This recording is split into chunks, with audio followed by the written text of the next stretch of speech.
organizations, or they kind of get lumped in with things like regional stuff, right? So if you're just dealing with a small little place, you're probably not exporting, bags of just this, because you might only get 10 bags out of this, or a few pallets, and that's it. Yeah, some of these guys are producing a single quintale, and a quintale is, I think, 46 kilos. And it at max, 3 to 5 quintales per villa, or per family, and it is definitely single origin, micro lot. And for some of them, the most that they might ever get is if like a big name coffee broker comes through the area and says, "Here's the price. We'll take all of it." And they take it and sort it on their own. But you're talking like really big corporations that would go in and do that, and so they're really driving the prices down. And so we're trying to find that middle ground where it's like we're really on the edge of trying to really maximize and help and impact, but then also be cost effective to what we're doing and what we want to do, because then once we've got it, and this micro lot coffee, then it's like, okay, now we got to figure out how to get it here, right? And Yep. and coming out of, would you say that that's one of your the biggest challenges that you guys got is? For me personally, I think yes, the export import side is like the biggest head scratcher, and partly because it's not necessarily uniform.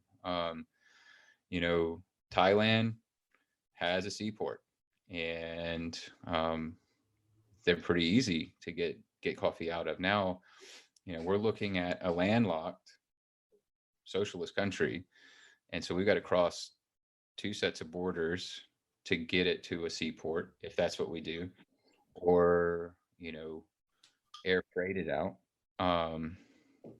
at a premium. And so that's kind of what we're trying to figure out right now, to kind of make all of those steps line up, because then it's a whole other side of regulatory boxes to check, getting it out of a country or getting it ready to leave a country, and then it hits American soil, and then things are a little more uniform as far as all of the boxes you got to check, regulatory side of things on this end. But yeah, so getting into all of this, it's like, this relational direct trade model is in our DNA. We want to hold to that. It would be a lot easier to just go through a broker and find the beans that we wanted to roast and do it. And so we've kind of had to look at both and, like our flagships, we want to be single origin, direct trade, maximum impact. But we also want to be able to have some other offerings from time to time and do some blending of different single origins. And so, again, like we were talking about earlier, if you go too far business and missional, like you can slide off that edge really quick. Yeah, you think.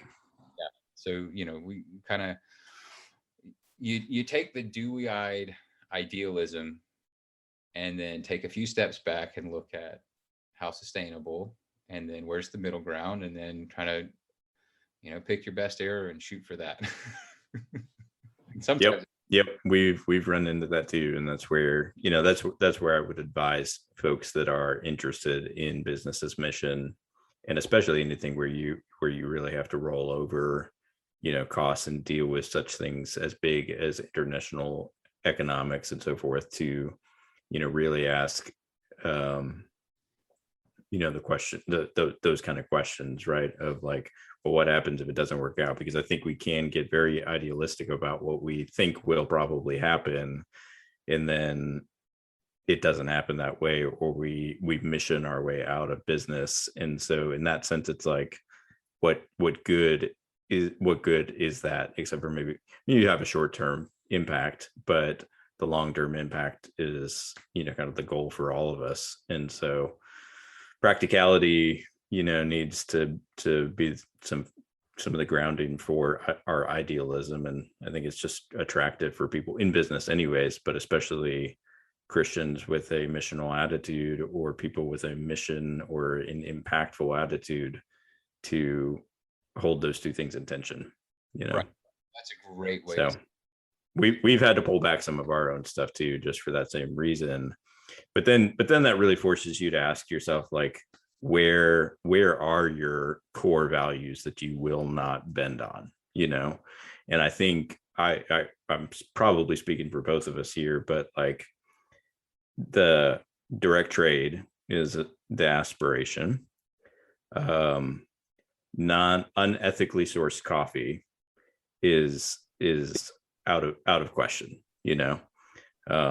There still has to be some connection of ethical sourcing that is one of those core values, you know. For us, like one of the things in our coffee shop, right, is like we don't, part of our goal is we wanted to open drinklings and shut down drinklings without ever having to put a plastic cup or a foam cup in the ground, you know. Now most people don't know we do that, but that's one of those areas which is like it's non-negotiable for us, you know, is that we don't utilize our business in such a way that we're harming the earth.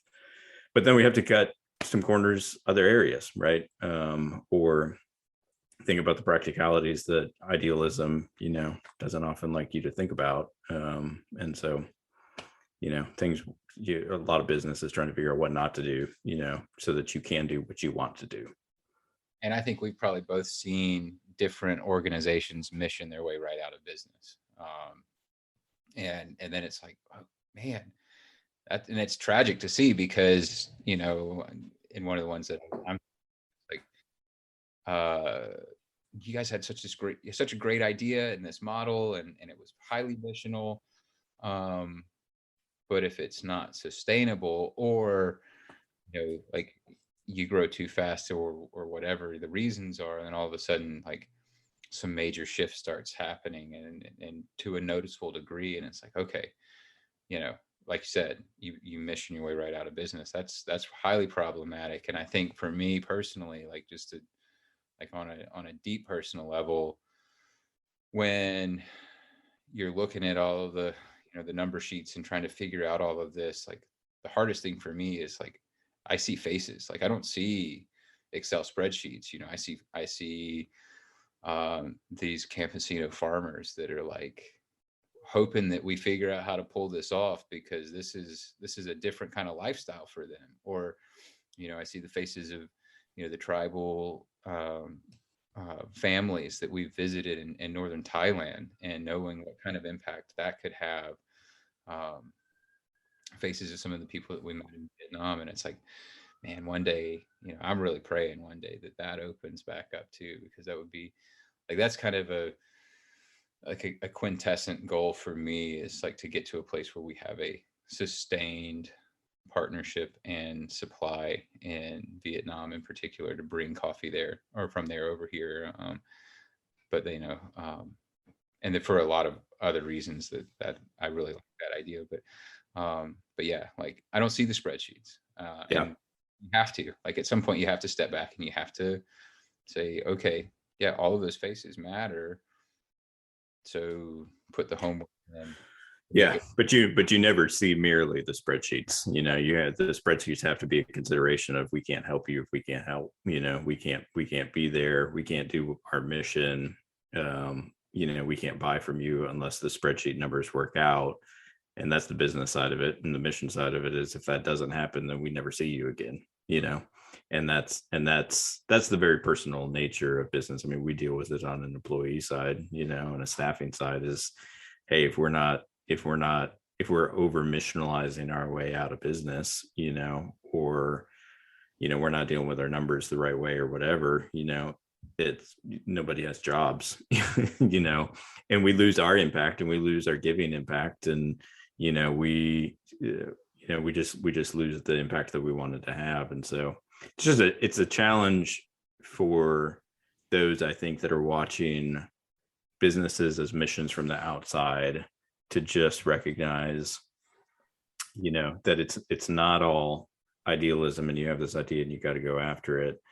If you see businesses as mission, you know, that are working, go support them, right? Because they need that support. you do as much as you can, right? Of course, you got other concerns and stuff like that too, but go support them, because that will enable them to fulfill some of those long-term mission goals that you'll never know the people in Vietnam, that are being helped by this, but you're enabling that organization to have that kind of impact that you'll never see, at least until the kingdom fully comes.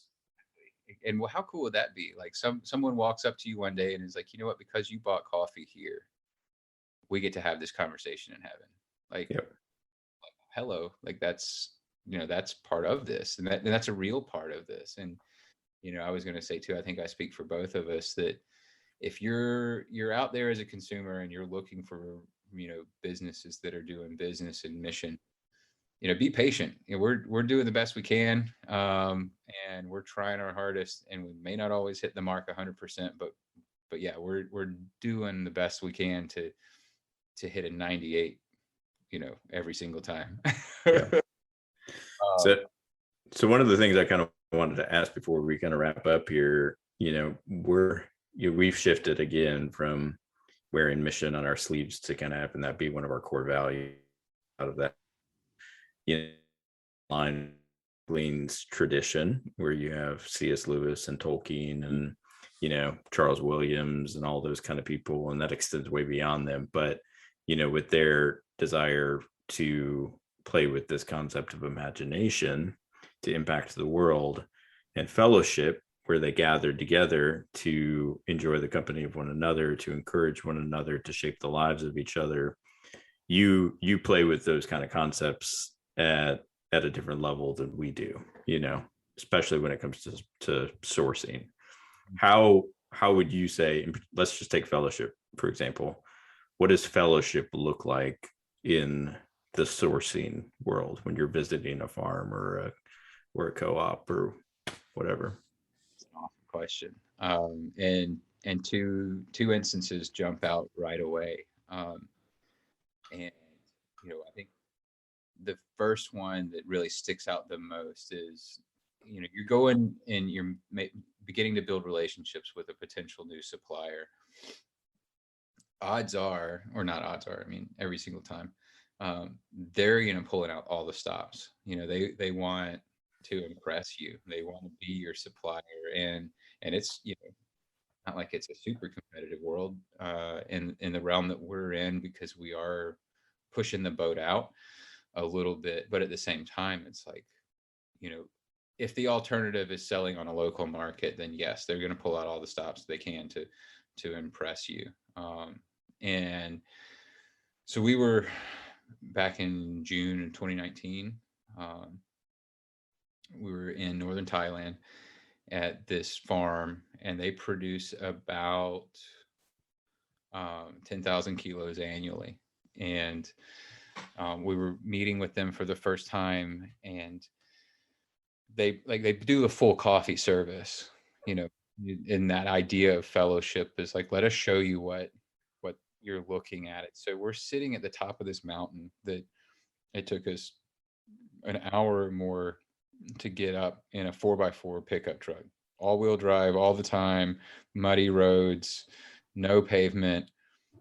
Get to the top of this like mountain where this coffee plantation is. And so then the little kids come out with the plastic chairs and the semicircle, and so we're sitting here where they're looking, and in the distance you can see Burma. Like Miramar is through the clouds as far as you can see that way to the west, and that's kind of where to set the setting up for this whole experience. And then they bring out a teapot full of like cascara tea, like the tea from the coffee. That's good. That's good stuff. This is like the real, like it had just been skimmed off of the the processing vats already, and so so you have this cup or this boiling hot teapot of cascara tea, and so we got these little teacups with that, and then a slightly larger teacup with coffee.